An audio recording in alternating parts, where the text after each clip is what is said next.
911, what's your emergency? 911, what's your emergency? Be advised, Car 4 has control of the pursuit.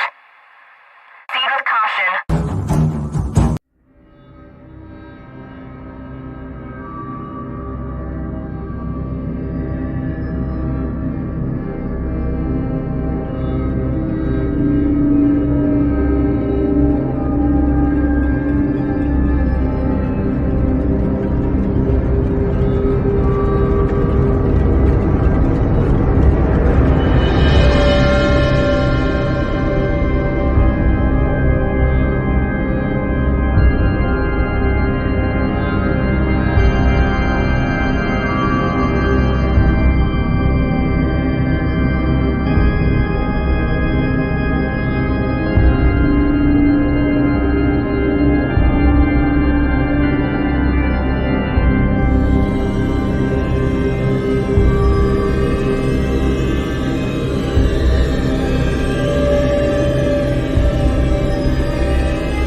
Hey, everybody.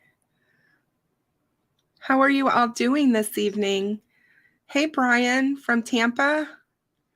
Hey, Maria. I'm so glad to have you with me. Hey, Tech Death. How are you, my dear? Hey, Pigeon Mac. Good to see you. Hey, Dave. How are you doing? So good to see you guys.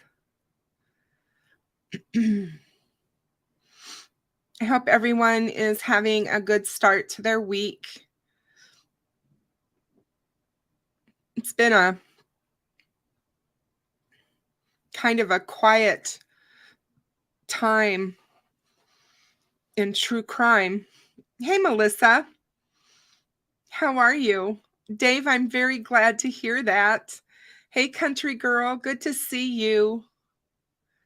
Good to see you guys. For everyone who watches the replay of my live stream, thank you so much for being here. I appreciate you all so very much. Hey, Purdue, how are you? I've missed you. I hope you're well, my dear. So good to see you. I have to get over there and catch Steve's live. I feel bad. I have just been kind of out of it for the last couple weeks. Oh, hey, Boston. How are you?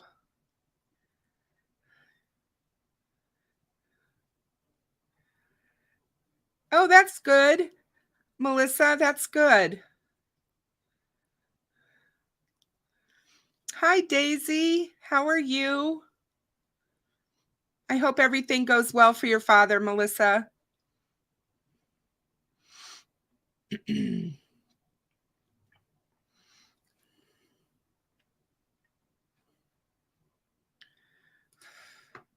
So tonight, we're going to talk about Oakley Carlson's case. And I'm going to update you a little bit on some other cases, as I always try to do. Hey, CJK, how are you? Yeah, I'll be watching his replay. I always watch his replays. I just need to catch him live. I feel bad. Hey, Miss Siren, how are you? So good to see you. Yeah, I'm feeling so much better, guys. So much better. Don't know what that all was that was going on there, but yeah, certainly I certainly feel better. I'm just glad to be back with you guys because I've missed you all. I've missed all of you. So, so it's kind of quiet in Delphi land. There's not a lot going on there. It's just kind of a quiet time right now for the case. And oh,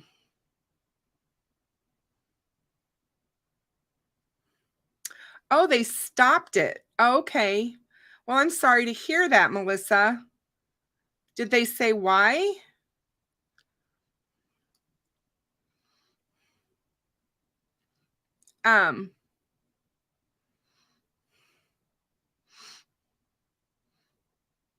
As far as the Idaho murder case, I do have a couple of things. Brian's, there was a motion put in Brian Koberger's case in the Idaho murders.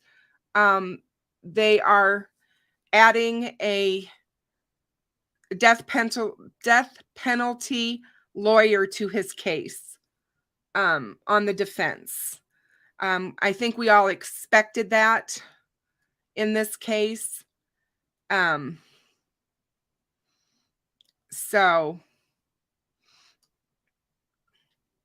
they did that. And Brian's attorney has come out this week and said that she feels that the grotesquely twisted coverage around the case is threatening Brian's ability to receive a fair trial. And the legal team that's representing him is asking a judge to keep the gag order in place because the grotesquely twisted media coverage is threatening the murder suspect's right to a fair trial. These court filings were made last Friday. They were made public last Friday. J. Weston Logston with the Kootenai County Public Defender's Office argued against a request filed by 30 news organizations to lift the gag order, prohibiting the attorneys, law enforcement agencies, and others connected to the Koberger case from speaking or writing about it. What the media really seeks here is a procedural victory, knowing full well it cannot win on the merits of any test given the pervasive and grotesquely twisted nature of media coverage that has occurred thus far, Logston wrote. Koberger faces 1 count of felony burglary and 4 counts of first-degree murder for the deaths of Kaylee Gonsalves, Madison Mogan, Ethan Chapin, and Xana Kernodle, the 4 students who were killed on November 13th, 2022 at an off-campus home in Moscow, Idaho. This incident since has received widespread media coverage, which has only grown following his arrest on December 30th. Everybody, I think, in the true crime world has covered this case. Shortly after Brian was arrested, a judge did issue a gag order, which was later extended to the attorneys representing the victims' families and any potential witnesses. Although the request filed by the news organizations is normal, this always happens if there's a gag order in place in a case. A separate challenge by a lawyer representing a victim's family both alleged that the gag order violated the right to free speech. Logston insisted the court was justified to limit public discussions about the case. This is not a case where the attorneys seek to use the rules as a weapon against one another. This is a case where a young man is on trial for his life, Logston stated. There was nothing inappropriate about the magistrate court reminding the attorneys involved of their ethical obligations. He also noted that the news outlets have failed to go through the proper channels of filing their complaint in lower courts and instead went straight to Idaho's Supreme Court. This court should find that the petitioners have failed to raise their issues before the magistrate court in the first instance, and this petition is premature.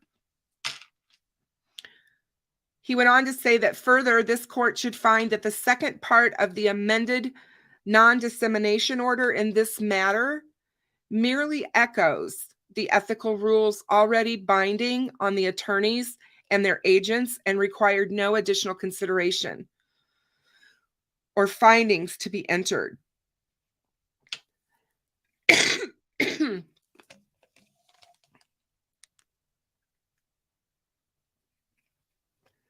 Koberger, who waived his right to a speedy trial, is expected to return to court on June 26th to enter his plea. So that's the update on the Idaho case that we have. Hey, Paris, how are you, my dear?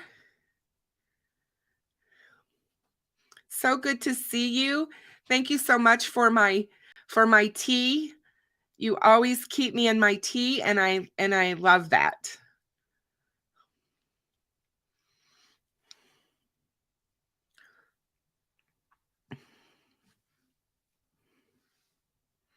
So we're going to look at a few things tonight regarding Oakley Carlson. This case is just so sad. Just a second, because I want to, I thought I had already opened it, but I guess I hadn't. Hold on one moment. This case just breaks my heart.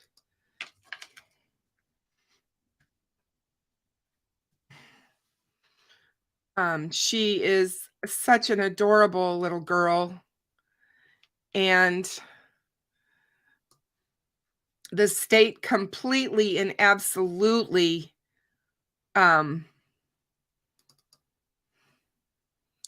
just let her down. Absolutely let her down. And it's just mind-boggling to me how this keeps happening to these children. And it's not just in the same state, it's happening everywhere.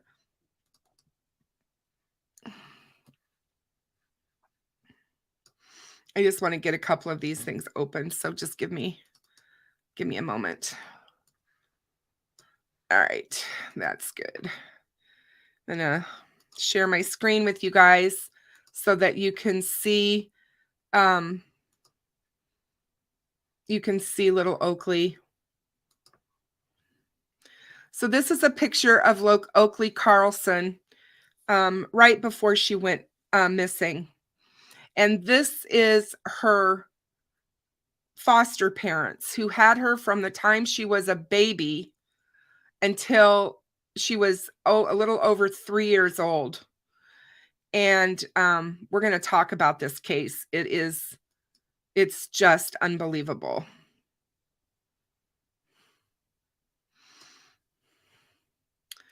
So what's the timeline on Oakley's case?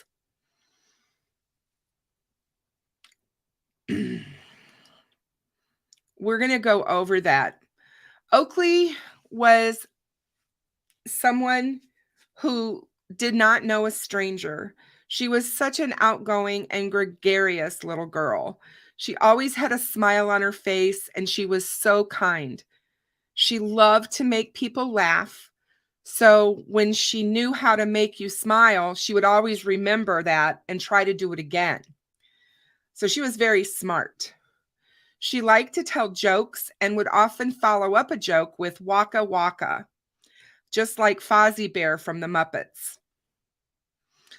For being only almost 3 years old, she was incredibly smart.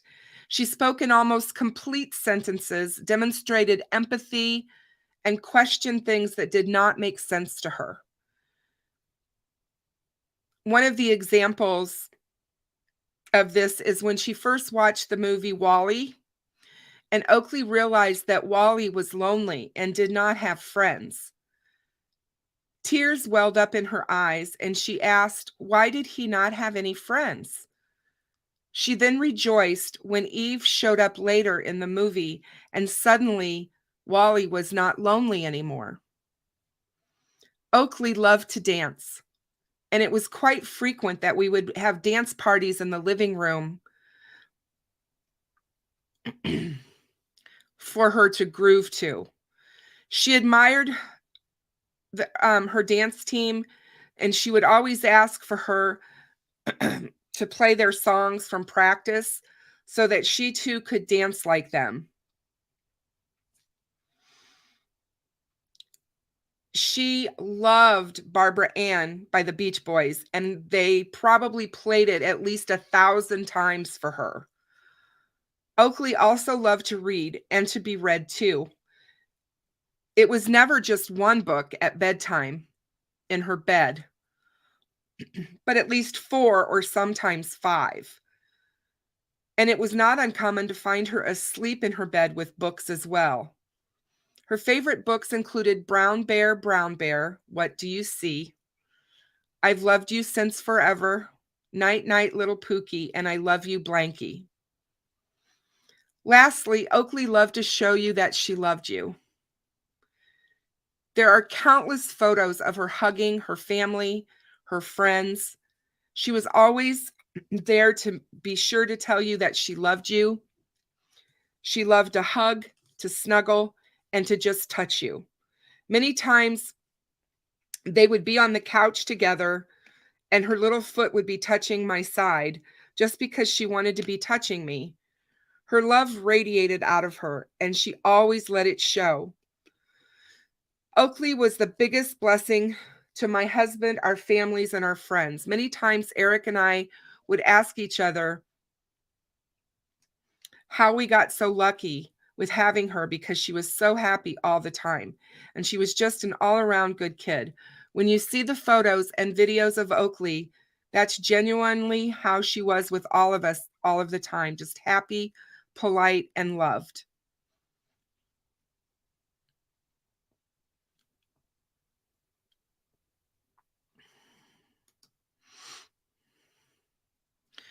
Oakley Carlson is a 6-year-old little girl as of February of this year,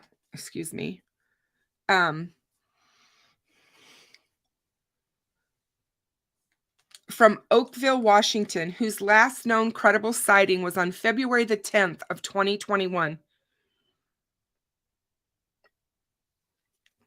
Sadly, Oakley was not reported missing until 10 months later on December the 6th, 2021.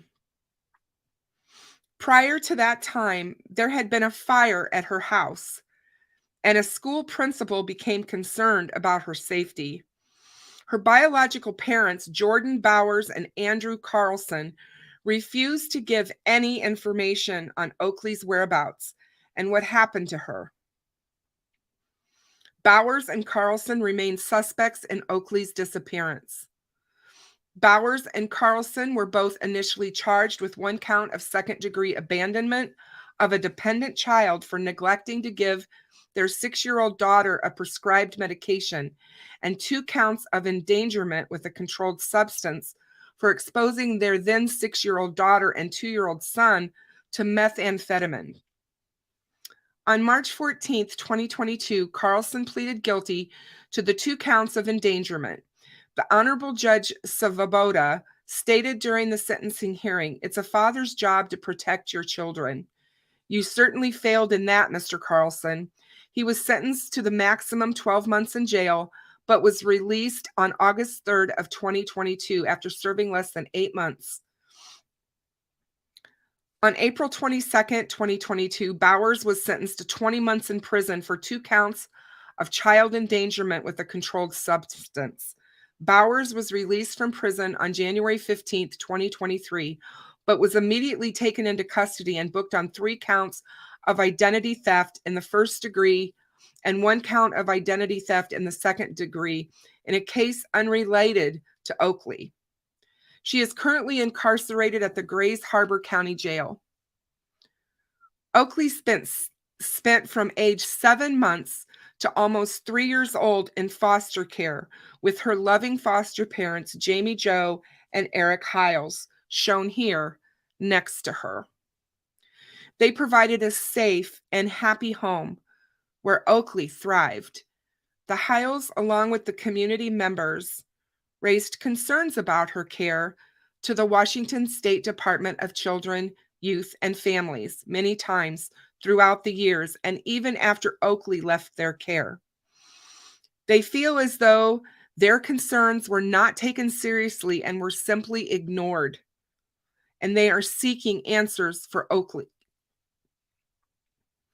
According to police reports and news articles, while in Bowers and Carlson's care, Oakley was starved, physically abused, and locked in a cabinet under the stairs as a form of punishment for bad behavior. Oakley was taken from a safe and loving foster home and left in a home with abuse, drug use, and what ultimately ended in a devastating story of a missing child. Until Oakley is found and brought home to the people who love her, we will continue to seek justice for Oakley, Jamie said. There is currently a reward for information leading to the whereabouts of Oakley Carlson. In lieu of the reward not being claimed or extended, the funds would then be used at the discretion of Jamie Jo and Eric Hiles. Examples would include service and headstone if necessary, college fund, scholarship in Oakley's name, a trust fund for Oakley's siblings, etc.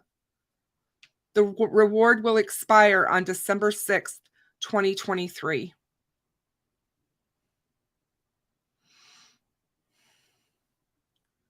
So the timeline starts on September 22nd, 2017. Oakley is sent to live with the foster parents, Eric and Jamie Jo Hiles. On December 6, 2017, Oakley turned a year old. On July of 2018, Oakley's permanent plan was changed to adoption. So it looked as if Jamie Jo and Eric were finally going to get to adopt her. On July 30th, 2018, Andrew Carlson was booked for assault for attacking Jordan Bowers, Oakley's mother. On November 14th, 2018, Carlson is ordered by the court to obtain a domestic violence evaluation within 90 days of release and to enter and successfully complete the recommended treatment program. On December 6, 2018, Oakley turns 2 years old. On March the 7th, 2019, Oakley comes home from a supervised visit. During the 2 hours visit, her diaper was not changed. She also had come home with red marks and scratches on her face. Jamie Jo asked the visit supervisor, Brenda, what happened, and she stated she did not know where the marks came from. Jamie Jo wrote an email to caseworker Angela Fries about that visit. Jamie Jo emailed, hold on one second.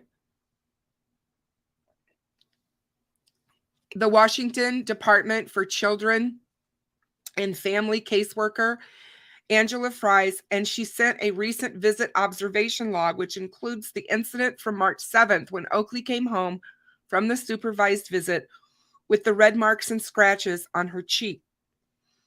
Mrs. Fries ignored the information about the red marks and scratches on her cheeks and that the visit supervisor, Brenda, is unable to describe what happened.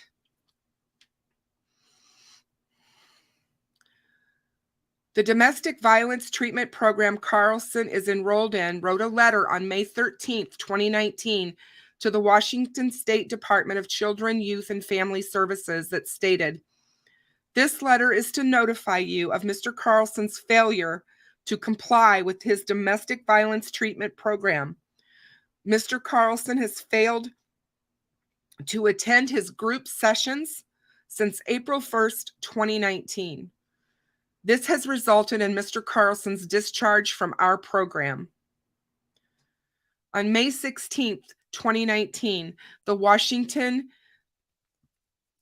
State Department of Children, Youth, and Family Services Protective Services completed a detailed report regarding Jordan Bowers and Andrew Carlson that was filed as a sealed confidential report with the court. On May 20th, 2019, the prosecuting attorney files a petition to revoke Faxx to stipulation number 1 regarding Andrew Carlson's case. The petition stated that the defendant has failed to provide verification that he has obtained a domestic violence evaluation or has followed the recommended treatment program outlined by the court. The state therefore requests a finding that the defendant has violated the terms of the stipulation to Faxx, that the court review the police reports herein pursuant to said stipulation and find the defendant guilty as charged.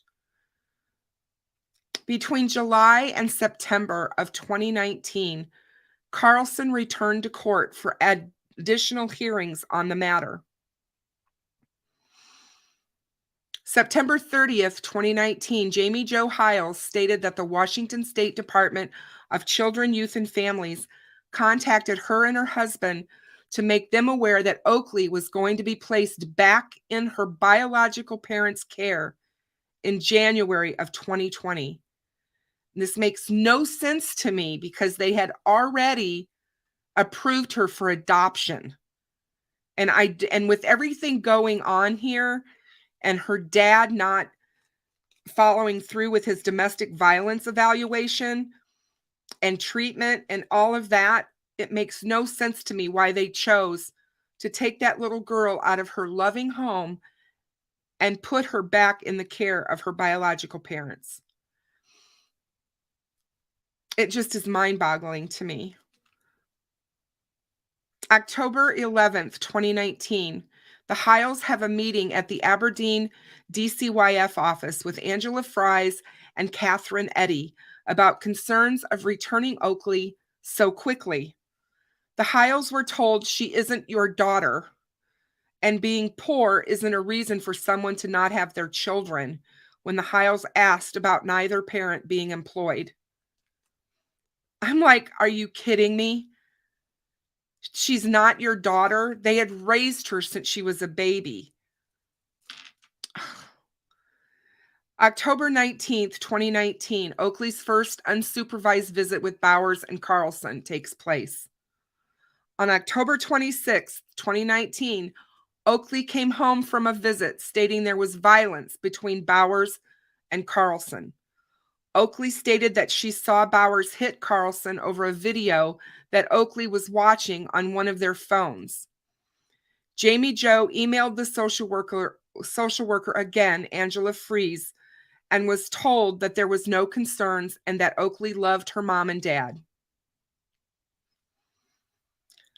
On November the 6th, 2019, Jamie Jo Hiles emailed the social worker Angela Fries and supervisor Catherine Eddy to state she had heard that overnight visits are going to begin, and she is concerned since the domestic violence incident between Bowers and Carlson happened recently.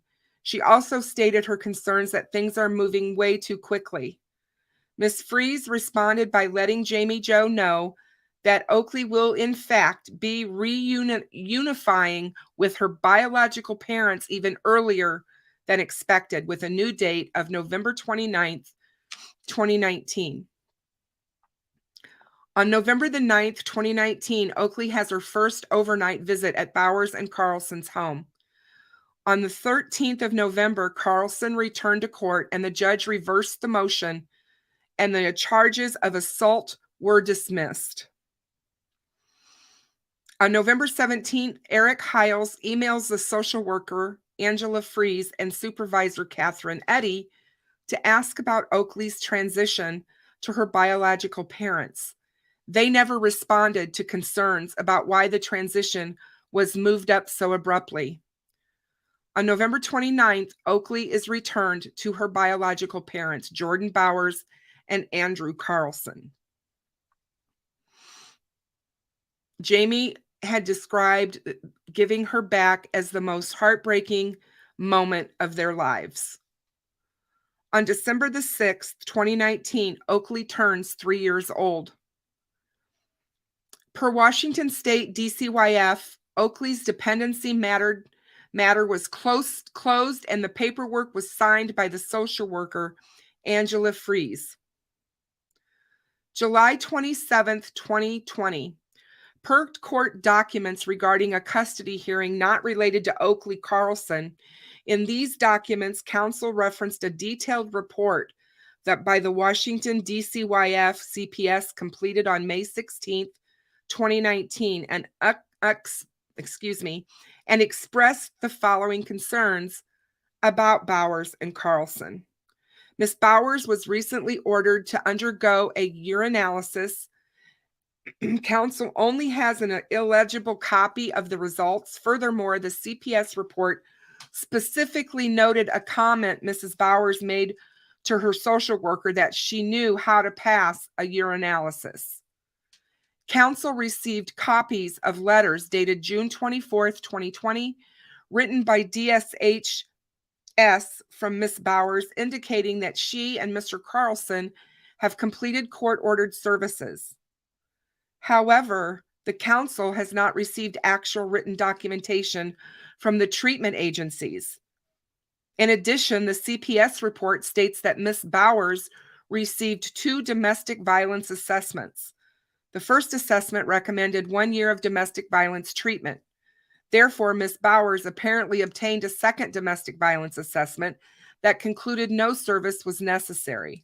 However, the CPS report states that Ms. Bowers was not honest in her account of reporting domestic violence. Counsel does not know if Ms. Bowers ever participated in domestic violence counseling. It is notable that CPS expressed concern about Ms. Bowers and Mr. Carlson meeting the needs of one of their disabled children, specifically noting that they had failed to attend an appointment at Marybridge Hospital, although they had been given a gas card to attend.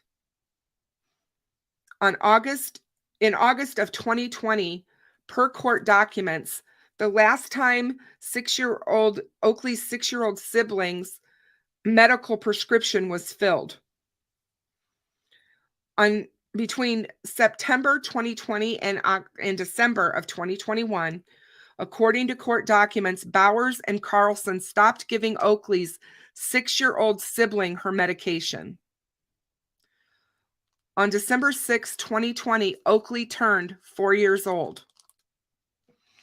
On December 25th, Christmas Day, 2020, Oakley spends Christmas with her family at the home of her grandparents, Fred and Kate Carlson.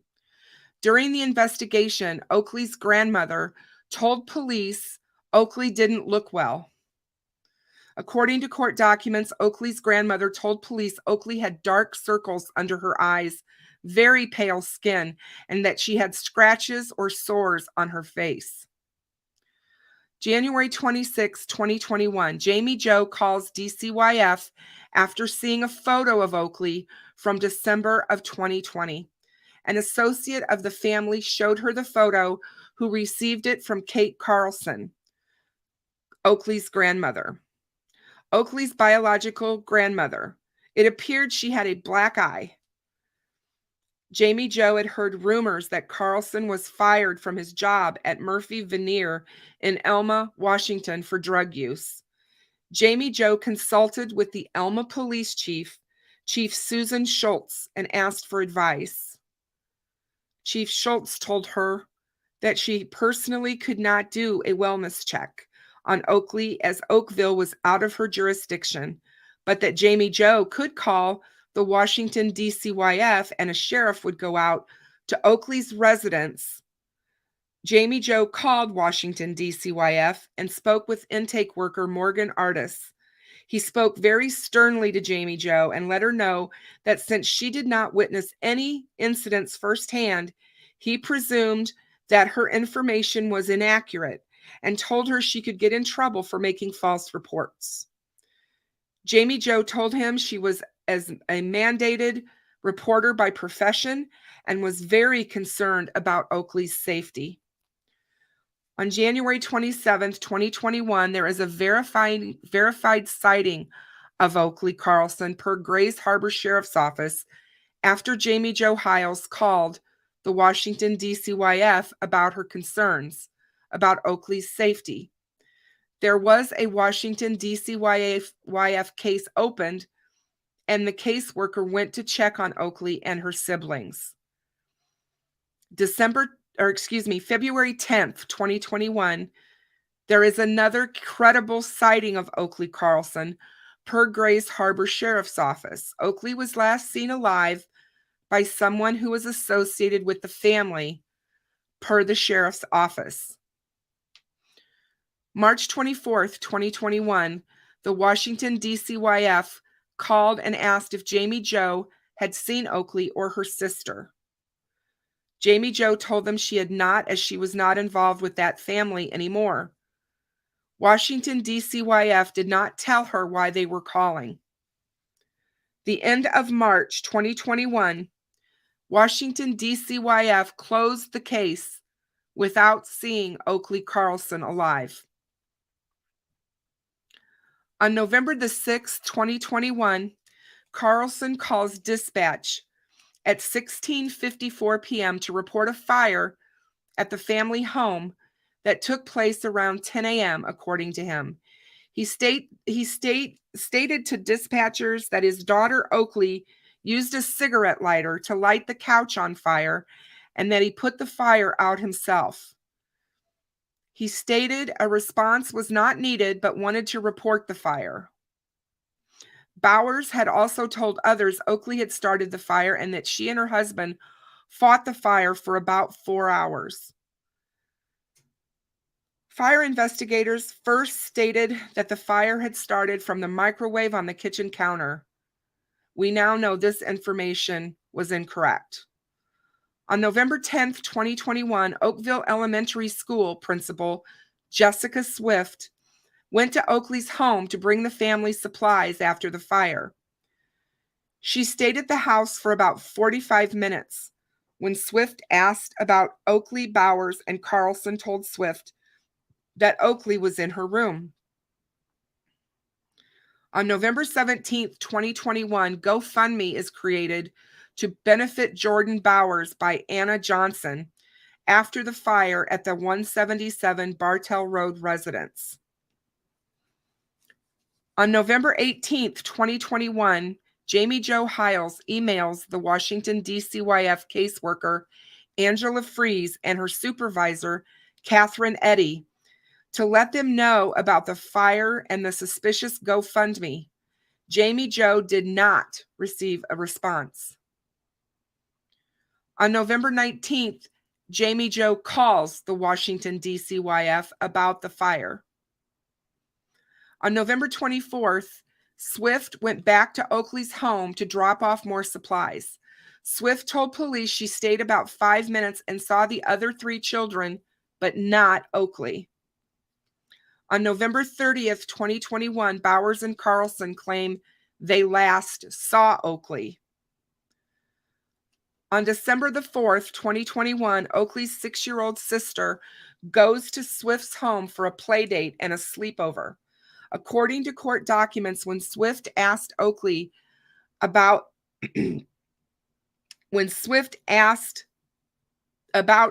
Oakley, the siblings got upset and stated Oakley is no more. When Swift asked about Oakley again, the siblings said Oakley went to live with her foster parents that she had lived with before. And deputies later confirmed with Swift that Oakley was no longer in foster care. On December 5th, 2021, Swift asked Oakley's siblings if Oakley lived with them and was told no. The siblings then told Swift that Oakley was living with her former foster parents. Swift contacted the Grays Harbor County Sheriff's Office saying she was concerned for Oakley's safety and she was requesting a welfare check. On December the 6th, 2021, at approximately 10 a.m., officers with the Tumwater Police Department initiate a welfare check for Oakley and interviewed Oakley's parents in their hotel room at the Extended Stay America in Tumwater, Washington. At 12 p.m., court documents state that based on the examination of Bowers' cell phone, it appears to have been erased and factory reset around 12 p.m. This occurred shortly after Bowers and Carlson were contacted by the Tumwater Police Department in reference to an investigation into their missing child, Oakley Carlson.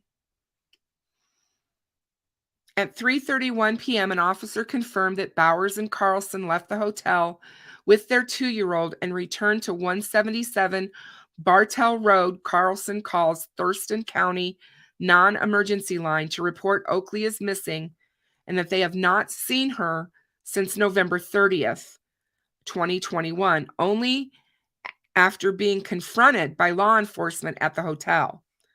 And according to court documents, when giving his statement to law enforcement, Andrew made statements to the effect that Oakley being dead or not coming back or a reunion. At 5:10 p.m., Bowers is booked into the Grays Harbor County Jail for allegedly obstructing an officer and on suspicion of first-degree manslaughter. At 6:50 p.m., forensic interview with Oakley's sister at the Children Advocacy Center in Montesano by forensic interviewer Nina Taylor. And at 9:30 p.m., Carlson is booked into the Grays Harbor County Jail on suspicion of first-degree manslaughter. Jamie Joe receives a call from the Washington DCYF, Grays Harbor County Sheriff, asking if she had seen Oakley and if she could take her little brother and Oakley once she was located for emergency foster placement. And this was also Oakley's 5th birthday. On December 7th, 2021, officials continue searching the family property. The Grays Harbor County Sheriff Office posted on Facebook asking for the public's help locating Oakley. Oakley's sisters, temporarily foster parents, asked law enforcement about a medication prescribed to the 6-year-old, and law enforcement learns Bowers and Carlson had not been giving the child this medication. DCYF never calls Jamie Joe to say Oakley has not been located. On December 8th, 2021, Grays Harbor Sheriff's Office detectives and the Washington State Patrol troopers and the FBI were seen searching the area surrounding the family property, which covers about 300 acres. Video taken by King 5 News shows crime scene tape at the end of the home's driveway and tents set up in the yard. Investigators appeared to be digging. On December 9th, 2021, the Grays Harbor County Sheriff's Office announced Bowers and Carlson face charges of abandonment of a dependent person in the 2nd degree after investigators discovered evidence the parents had not been providing medication prescribed to their other daughter for 15 months. According to investigators, the medication is necessary for the 6-year-old's health, and going without it puts her at risk of physical impairment, which could eventually result in her death. Bowers and Carlson are no longer being held on the charge of first-degree manslaughter. Under Sheriff Brad Johansson stated that the ground search of the family home and property was extensive, and the sheriff's office also brought in divers and aircraft. On December 10th, 2021, the Washington State Department of Children, Youth, and Families take hair follicle samples from Oakley's 6-year-old sister and 2-year-old brother to submit for analysis. The tests eventually reveal substantial amounts of methamphetamine in both hair follicle samples, indicating the children were exposed to the drug within the last 3 months. December the 12th, 2021, a change.org petition pushing for new laws protecting foster children hits 2,000 online signatures. The petition calls for a law passed that would create a 5-point system of support to check in on children who are returning to families after exiting the foster care system, and to mandate long-term drug testing for families who are reunified with their children. On December 13th, 2021, Johansson told King 5 News that detectives were still working on the case, but investigators finished searching the family house and property. On December 15th, Oakley's grandparents, Fred and Kate Carlson, whom officers state helped with the investigation, released the following statement. The Carlson family have been and continue to be fully cooperative with this investigation. Our only objective is to find our granddaughter, Oakley. We are praying that Oakley will be found soon, and also for the multitude of good people working around the clock to make that happen. We ask that the media respect our privacy during this very difficult time, and we do not wish to make any further statement for now. Thank you. On December 17th, 2021, the Oakley's law petition ends with nearly 7,000 signatures. Representative Mike Chapman of the 24th Legislative District, Oakley's district, gave the following statement to King 5 News. I met with Representative Tan Sen and staff from the Washington State Department of Children, Youth, and Families today to discuss policy and budget options.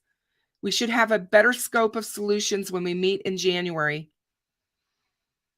On December 30th of 2021, Bowers and Carlson appeared in court for allegedly not providing the medication to Oakley's 6-year-old sister for 15 months, which is necessary for the child's health.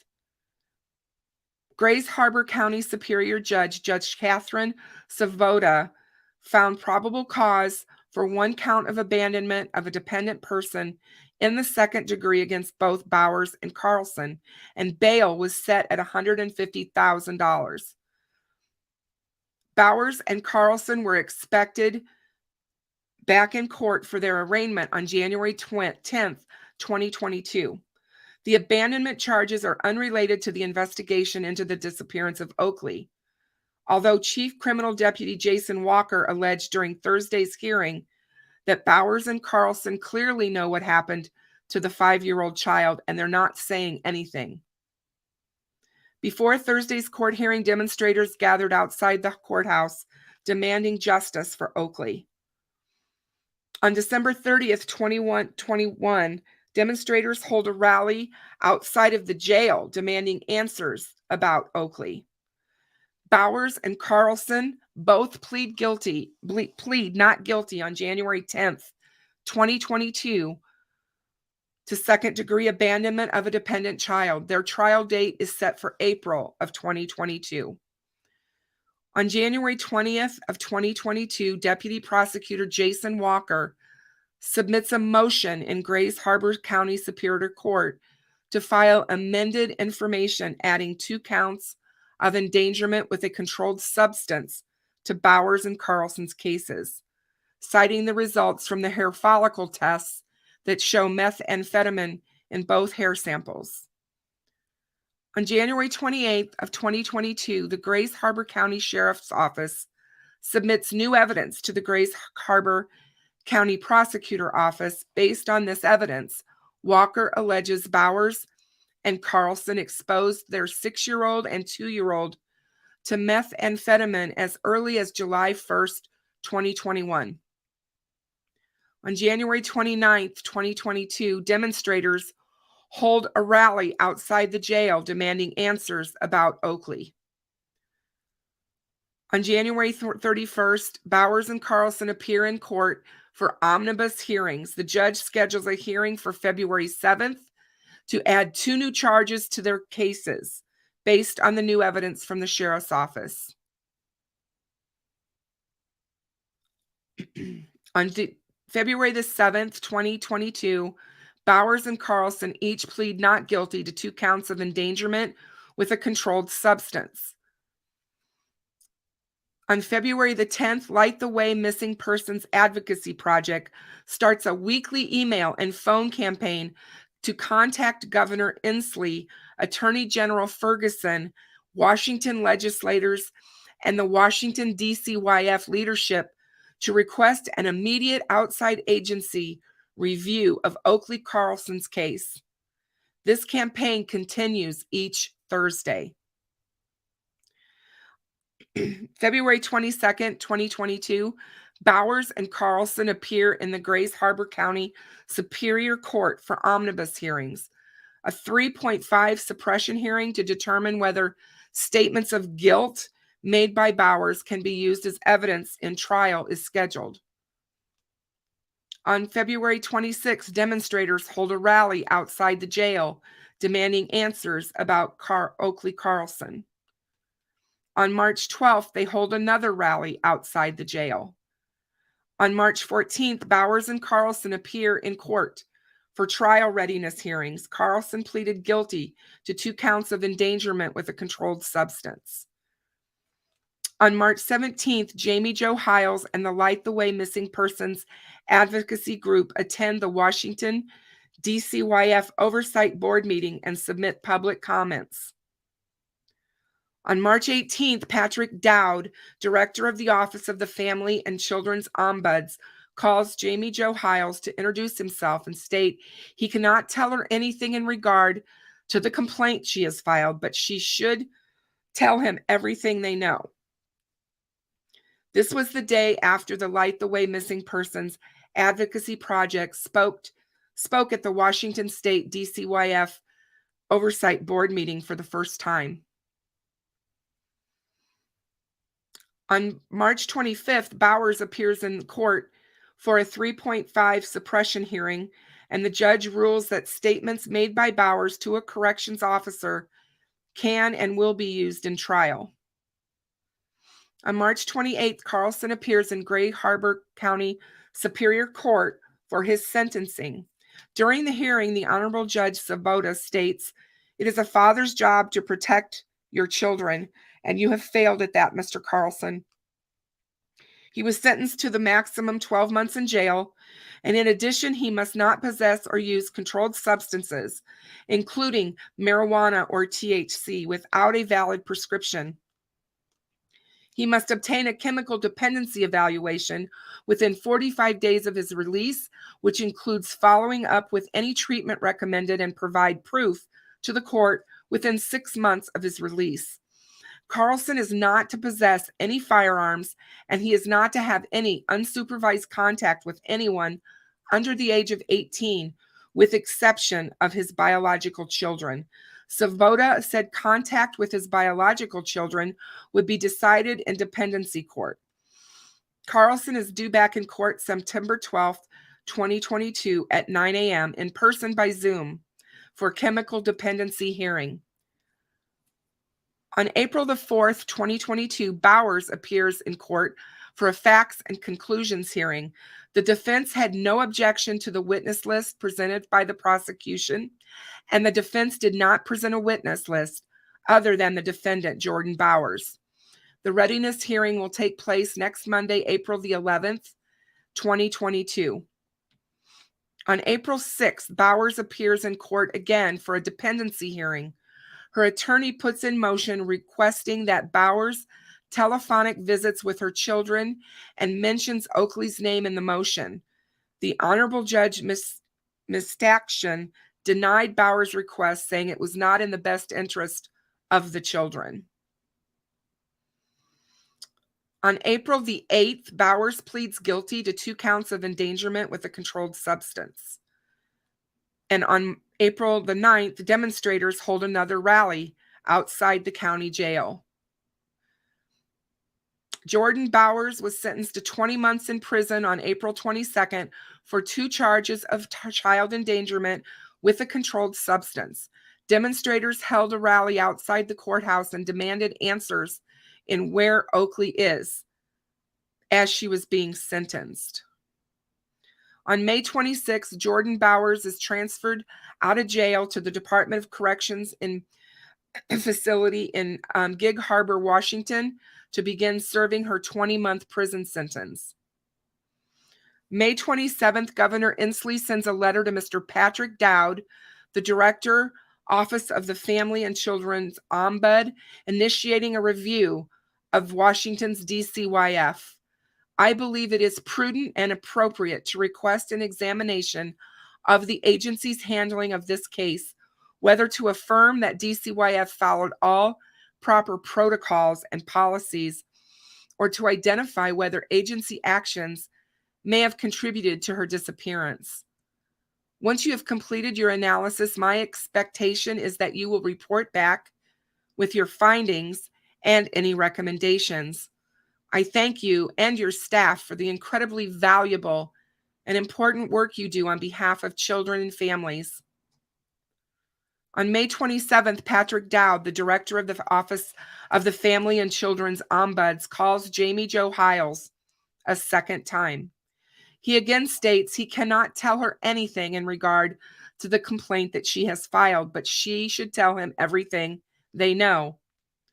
Jamie Jo inquired about an outside agency review, and Dowd stated that he thought it would be not possible with the laws, but to take things with a grain of salt.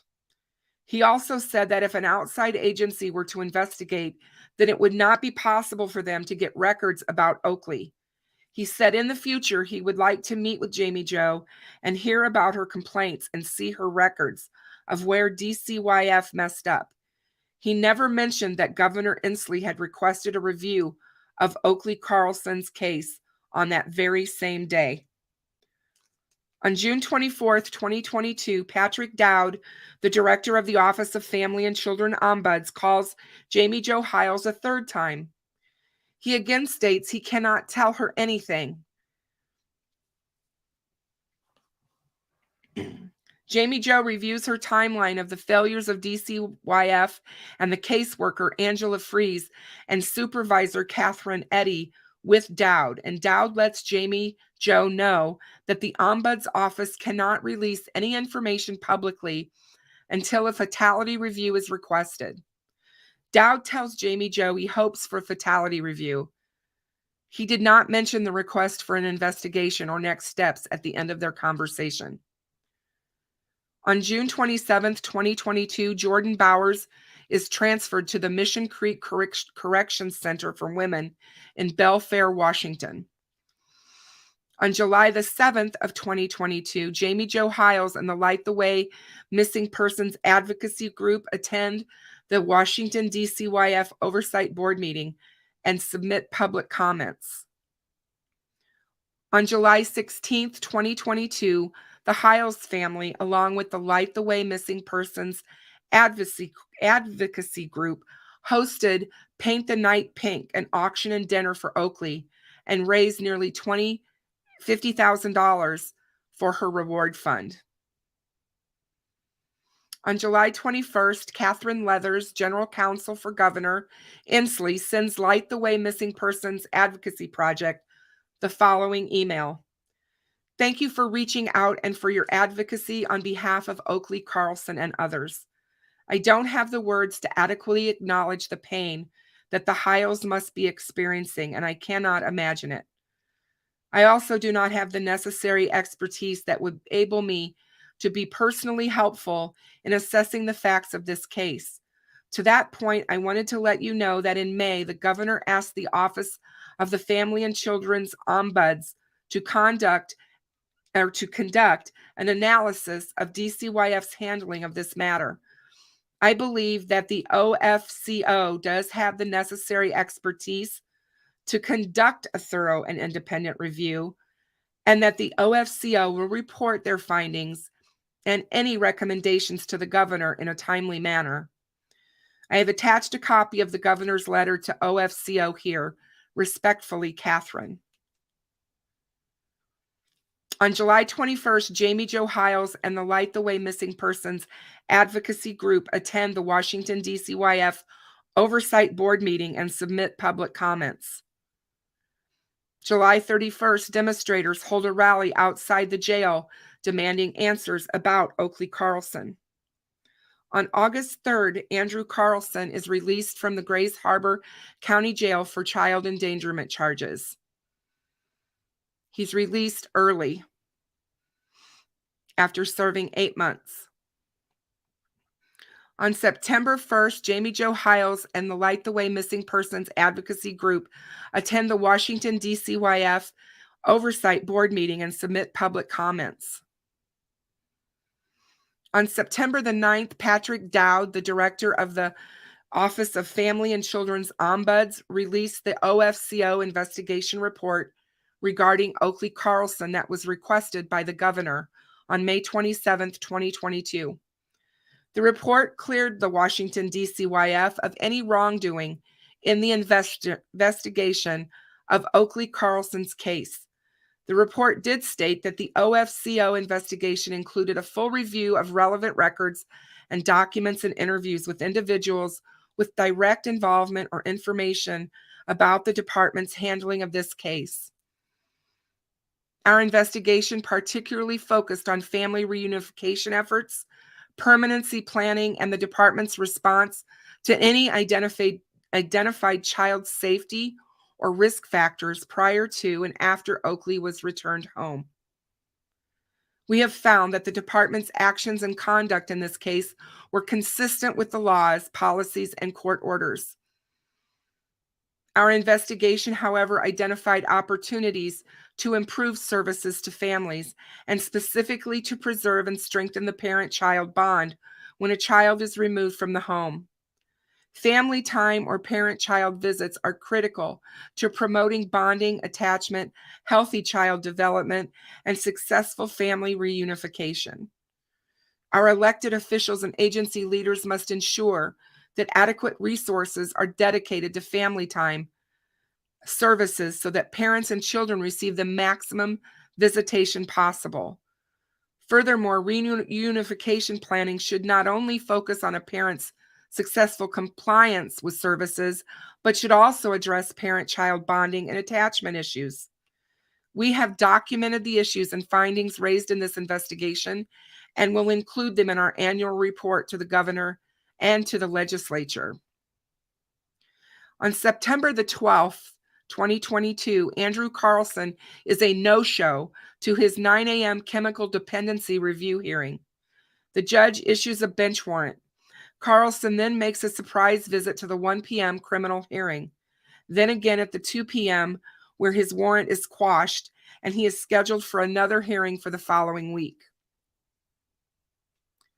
On September 15th, Jamie Jo Hiles and the Light the Way Missing Persons Advocacy Group attend the Oversight Board meeting and submit public comments. Senator Judy Warnock stops Secretary of Washington's DCYF during his presentation to ask questions about the report done by Ross Hunter on Oakley Carlson's case. She states, "I still wonder why we are protecting adults and not this child." On September 19th, 2022, Andrew Carlson appears in court via Zoom for his chemical dependency review hearing. After a 1-week delay, it is announced that Carlson still has not submitted the paperwork requested by the court to show he has completed treatment. His attorney mentioned that he has a P.O. box in Olympia. The judge gives him one more additional week to produce the paperwork. September 26, 2022, Andrew Carlson appears in court via Zoom for his chemical dependency review hearing after another 1-week delay. His certificate from treatment has been reviewed, and he completed treatment on August 31st, 2022. Carlson is ordered to provide an evaluation and treatment plan. Judge Svoboda ruled that Carlson is not in compliance and is required to appear in person at the Gray Harbor Superior Court in Montesano for court next Monday, October 3rd at 9 a.m. The state will need to be ready to file a motion to show cause as to why Carlson should not be punished for these violations. On October 3rd, Andrew Carlson appears in person in court and was found to be in compliance with the order, but the judge stated compliance will continue to be monitored. So it's very important that he continues in his compliance to avoid further court action. Demonstrators held a rally outside the courthouse and demanded answers about Oakley. In January of 2023, Oakley Carlson is featured in the alert spot for all 7 zones of the National Center for Missing and Exploited Children's Walmart poster campaign, which can be found nationwide in all stores. On January 15, 2023, Bowers was released from the Mission Creek, Washington Correctional Center for Women after serving her sentence for child endangerment. The Gray Harbor Sheriff's Office has submitted an investigation to the prosecutor's office for identity theft and fraud. They filed criminal charges for these offenses. Arrest warrants were issued for 3 counts of identity theft in the first degree, a Class B felony, and 1 count of identity theft in the second degree, a Class C felony. Upon her release, detectives take her into custody, and she was booked into the county jail. These charges stem from complaints from multiple victims who experienced fraudulent banking activity. After the investigation was completed, Bowers was identified as the primary suspect. January 18th, 2023, the Oakley Carlson Act, House Bill 1397, sponsored by Representative Jim Walsh, Representative Eric Robertson, Representative Tom Dent, and Representative Carolyn Eslick, was given its first reading and was then referred to the Human Services Youth and Learning Committee. The bill specifically focuses on maintaining the safety of children who have been removed from a parent based on abuse, neglect, or abandonment. It also states the tragic disappearance of 6-year-old Oakley Carlson has captured the attention of people from all corners of Washington State, the United States, and the world. The fact that this vibrant little girl vanished after being removed from loving foster parents and returned to troubled birth parents raises serious questions about the effectiveness of our state's child welfare policies and bureaucracies. The legislature intends to improve the operations and oversight of Washington's child welfare system and to create positive change from the sadness and sorrow of young Oakley's disappearance. For these reasons, the legislature finds that clear and specific standards for returning young children to birth parents who have lost custody of those children will help reduce the risk of harm befalling those children. While reunification of birth families is a good and necessary goal, it must be realized in a careful and comprehensive manner. Reunification must be realized in a manner that protects the children above all others' interests. On January 22nd, demonstrators hold a rally outside the jail demanding answers about Oakley Carlson. On January 23rd, 2023, during Bowers' arraignment, she pleads not guilty to the 3 counts of identity theft in the first degree. Her attorney expresses that Bowers should be granted supervision to a 43-year-old Auburn resident. This person who was present in the courtroom claims to have had a close relationship with Bowers over the last 5 years. The request was denied by Judge Savoda, researched his criminal history, and found out that he was on the DOC supervision list. She stated that Bowers will not be released without an appropriate plan in place. Bail was reset for $50,000 due to the fact that Bowers' offender score is so high. Bowers is looking at 63 to 84 months in prison if she's found guilty. The judge noted that the whole way that these cards were discovered is the allegation that she was packing out to flee. It makes her even more of a flight risk. Omnibus was set for February 21st. Trial readiness was set for March 13th, and the trial would begin on March 21st of 2023. Later in the day, Bowers had a second hearing regarding a restraining order.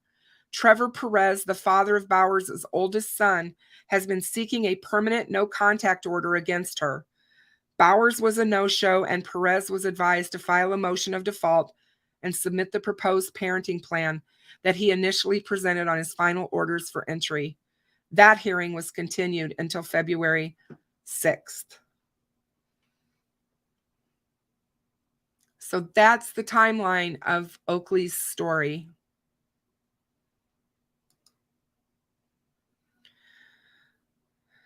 And I know that it's hard to listen to these cases and listen to what happens to these children, but it is absolutely unbelievable to me that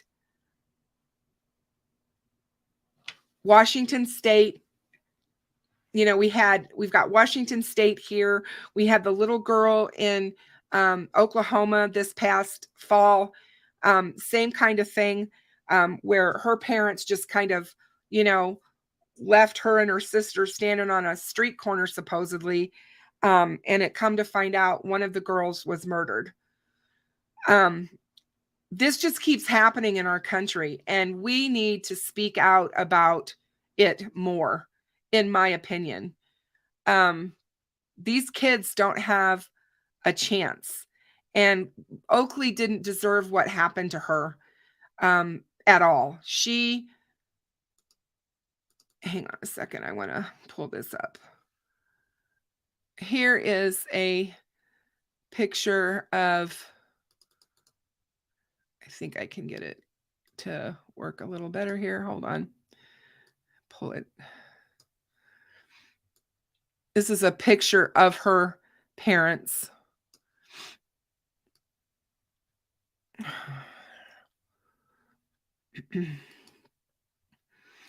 So this is a picture of Oakley's parents. Stop screen. Share screen. Just when you think.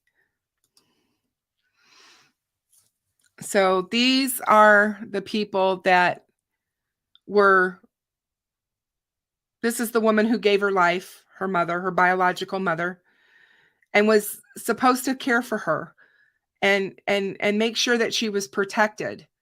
And something happened in that house when they had this fire,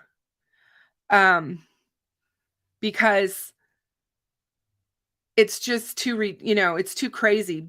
But with that being said as well, nobody had physically seen her since February.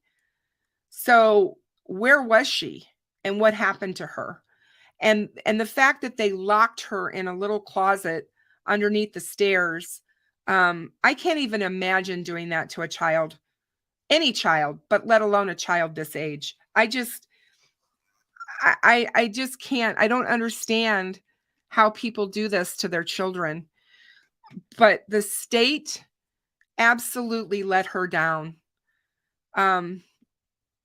And Maria's right. The CPS and social services need more resources, more funding, because, there's not enough people to service all of these families that are in the system. And, there's only so many hours in a day, and these caseworkers are completely overloaded. And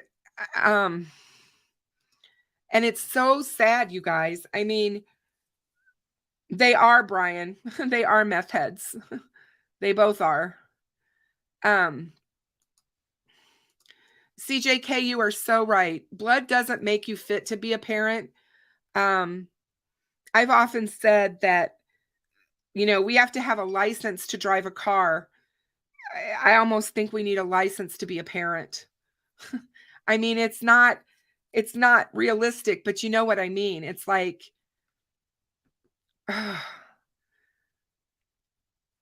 it's just sad. And then when you see how these agencies get away with it and how they're protected, and, Jamie tried I still say she's Oakley's mom. Hang on a second. I'm going to put up another picture of them as a family.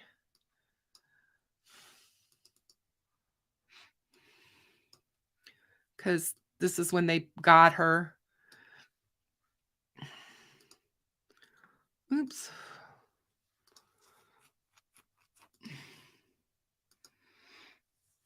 So this is the picture of Jamie and Eric, this is the age that they got Oakley. And they were like I said, such a happy family. And she has fought and fought to do what she can for this little girl, for her daughter. And, to be a foster parent, it's not easy, I'm sure. And it takes a very special person to be able to care for these kids, knowing that someday they could be ripped from your arms and taken away from you and given back to the people that were abusing or neglecting them for the reason, that they were first given to you. I just, as a mom who's lost a child and buried a child, you guys all know I lost my son when he was 4 years old to cancer.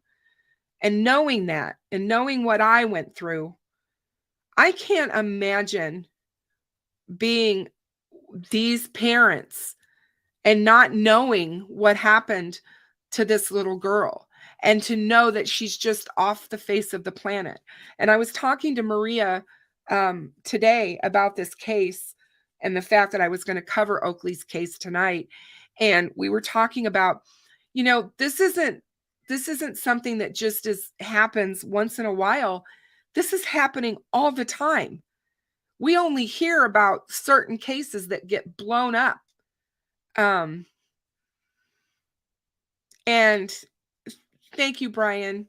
And so, it's like, we just,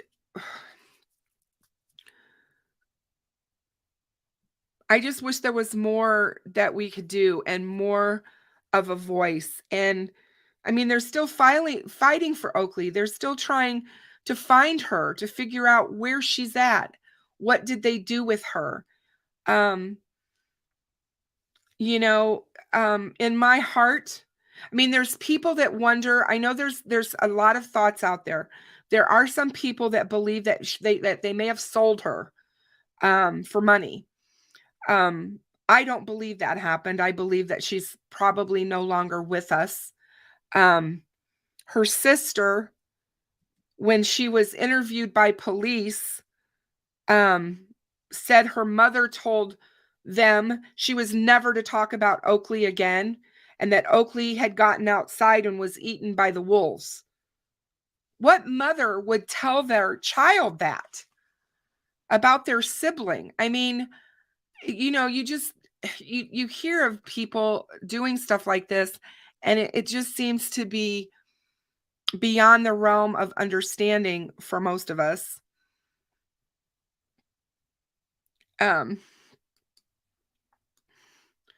But for those of you that want to find out more about Oakley, there is a website. I'm going to put it down here in the I'll put it in the comment, and I'll also put it in the description below the live stream.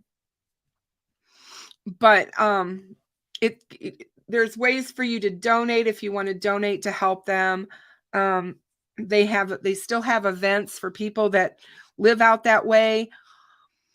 If you want to go to their rallies, because they have rallies, it's just incredible what her mom has tried to do in hopes of trying to find her. And I wanted to read you guys, because this is the last of it, but I'm going to read you what her mom wrote to her. She wrote a letter to Oakley. Dear Oakley Lynn, my noodle girl, when I lay in bed at night, I can't believe that you used to lay in our bed with your feet on my back, and it would bother me. I would do anything to have you put your clammy feet on my back now. I can't thank you enough for all of the memories you gave Daddy and I through the good and the bad. When you came to us as a little baby, I didn't even know how to change a diaper or install a car seat. Through you, we learned so many things that I didn't know I would have to learn. You had an ear infection after ear infection, and I was so scared for you to be sick. I'll never forget the time you had to get another Rocephin shot. Those are so painful, and you knew as soon as the nurse was laying you down that you were getting another shot in the leg. You looked at me as I held your hand, and the look you gave me said, "Please don't do this again." We both cried, and afterward a nurse walked in with a popsicle, and I didn't know if it was for me or for you because we were both so upset. I know that I didn't give birth to you, but I wish I did. You were everything I'd ever dreamed of having in a child. Daddy and I wished and waited so long for a baby, and even though you came to us in an unconventional way, I loved you like you were my own biological child. I loved when strangers would tell us that we had the same smile, because it meant that people thought I could have even an ounce of your beauty. I will never forgive myself for not protecting you more than I did when you went back to your biological parents. I thought I was doing everything by calling CPS and making reports to DCYF. But it didn't save you, and for that I'm truly sorry. If I could mail this letter to you, I'd want you to know that you're making waves and that so many people are taking action. People in our little town, in our state, and around the world know who you are and are thinking of you, praying for you, and doing everything in their power to make sure you're found and that this doesn't happen to another child again. I knew that you'd be influential someday. I just wish it wasn't breaking our hearts in the process. Thank you for loving us, and I promise you that we will do everything we can to bring you justice and to protect your siblings. Lovingly, your mama.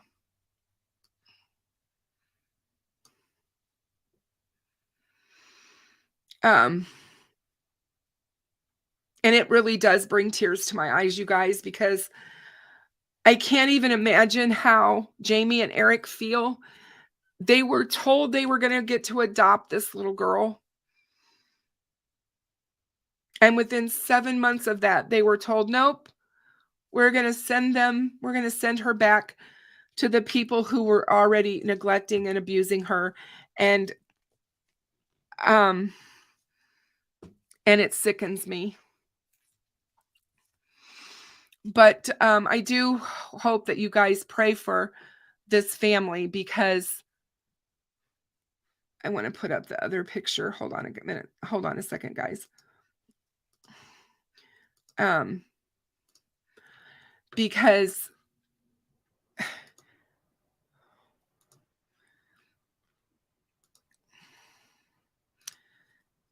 what they're going through isn't easy. And yeah, me too, Paris. It makes me cry. I'm pretty active on Twitter, and she's been all over Twitter for the last, well, constantly really, but I mean, at least I would say for the last 6 months, she's everywhere on Twitter. People are constantly sharing her story and her case, and I just felt it was time that we talked about it here to give her some exposure. We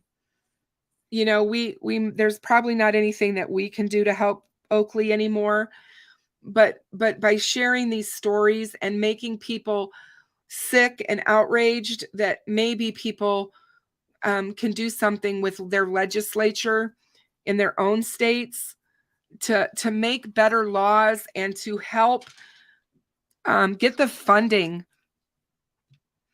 to our children. The more and more I hear about stuff being cut that benefits our kids, makes me sick. It's Our kids are always the ones who suffer, you guys. The kids are always the ones who suffer.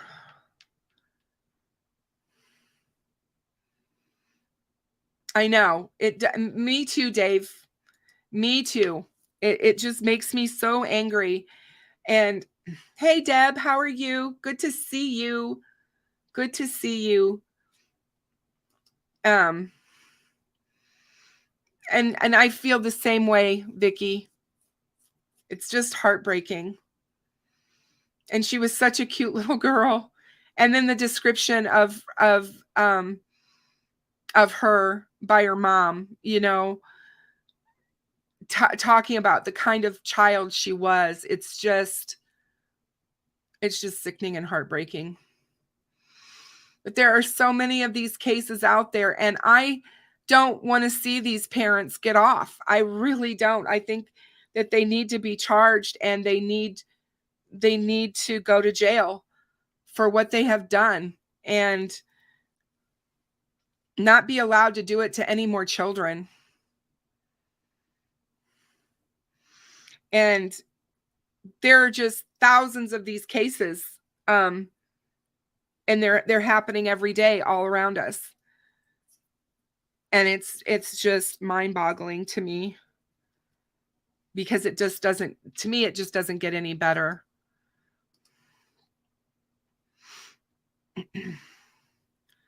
So, but I think it's awesome that she had advocates in her foster family. They continued to fight for her and to try to find justice for her. And it does. Boston is so right. It takes a village to protect these babies. When someone reports an issue to DCS, it should have to go up to management immediately and acted on the very first day. I agree. I mean, you know, the way that they made the foster mom feel when she was calling to report things is just ludicrous. Absolutely ludicrous. And I know the system's broken. I know that it's a mess, because, you know, the not all foster families are good families.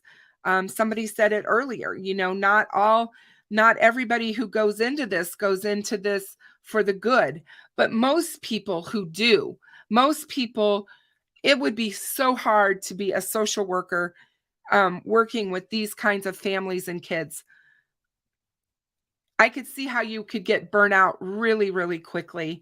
You know, it reminds me of that case of Susan Powell and her children, her little boys. Can you imagine that social worker that went to the house that day? And, you know, her husband blew them up, and himself killed them with axes first, and then blew the house up. And that social worker was pleading on the phone with 911. She knew something bad was going to happen. And the guy on the phone was ridiculous, the 911 operator on that call. So, oh, Boston, you're welcome. But it reminds me of that. And what these social workers go through. Not all of them are bad people. They're just well overworked with way too many cases, and it's just hard for them to do the work. And that's the bottom line. I mean, it's just sad.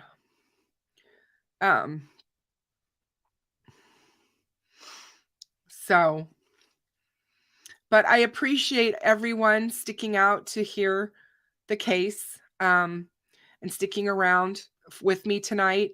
I wanted to say to you guys, I am absolutely thrilled, and absolutely overwhelmed. Actually, I can't believe that this week I hit 3,000 subscribers. My channel is growing and people are watching, and that makes me so, I'm just very humbled by it all, you guys. I never thought for a million years, a year ago when I started this channel, that I would be where I'm at today. And I know that people think it's, there are channels out there that have millions of subscribers. Um, that's not me. I told you guys a year ago when I started my channel, it's not about the subscribers, and it's not about donations for me. It's not about, although I do appreciate them very much because it helps me keep my channel going. Some of the subscriptions and things that I have to do my research, it's nice to have help in paying for those. So it's wonderful when I do get the donations, but it's not the reason that I do this. Um, I've been led to this because I feel it as a passion. I believe that the voiceless need a voice. And I couldn't do it without you guys. With my members, with my subscribers, I couldn't do it without you guys. And you all mean so much that you've stuck around and that you're here and that you continue to be here, every live stream. And you guys know who you are out there.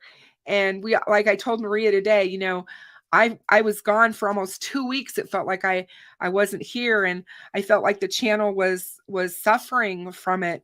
But when I do my live streams and people are here and care about what I'm saying or care, oh,